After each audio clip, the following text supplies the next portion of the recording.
তুমি লেখো তোমার পেন দিয়ে, আমার পেনের কালি শেষ।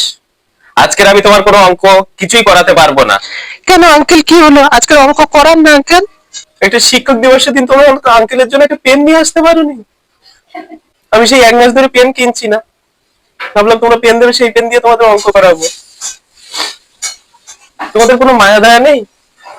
এই গরিব মানুষ আঙ্কেল কাছে আবার পয়সা খরচ করে পেন কিনতে হবে? এই শিক্ষক দিবসের দিন আমরা কি করতাম জানো স্কুলে? কি করতেন আঙ্কেল? বন্ধুরা স্যারকে যে পেন দিত, সেই পেনগুলো আমরাই চুরি করে নিতাম। এ বাবা, স্যারে পেন চুরি করতেন? আর তোমরা আমার জন্য একটা পেন নিয়ে আসতে পারোনি? আমারও তো একটা মান সম্মান আছে না? আমার বন্ধু বান্ধবরাও টিউশন পড়ায়, তারা যদি জিজ্ঞেস করে তোর স্টুডেন্ট কি দিয়েছে, আমি কি বলবো? লবডঙ্কা দিয়েছে।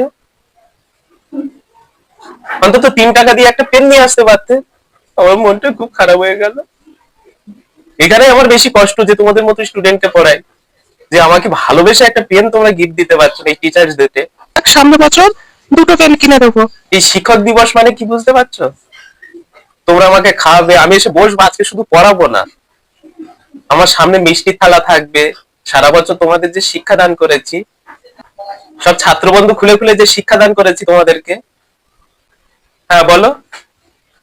এই এই তুমি যে ইতিহাসের কথা বলছো না, আমার কিন্তু পুরোনো দিনের কথা মনে পড়ে যাচ্ছে। বন্ধুরা যখন স্যারকে পেন দিত, সেই পেনগুলো আমরা জানলার বাইরে থেকে হাত বাড়িয়ে বের করে নিতাম।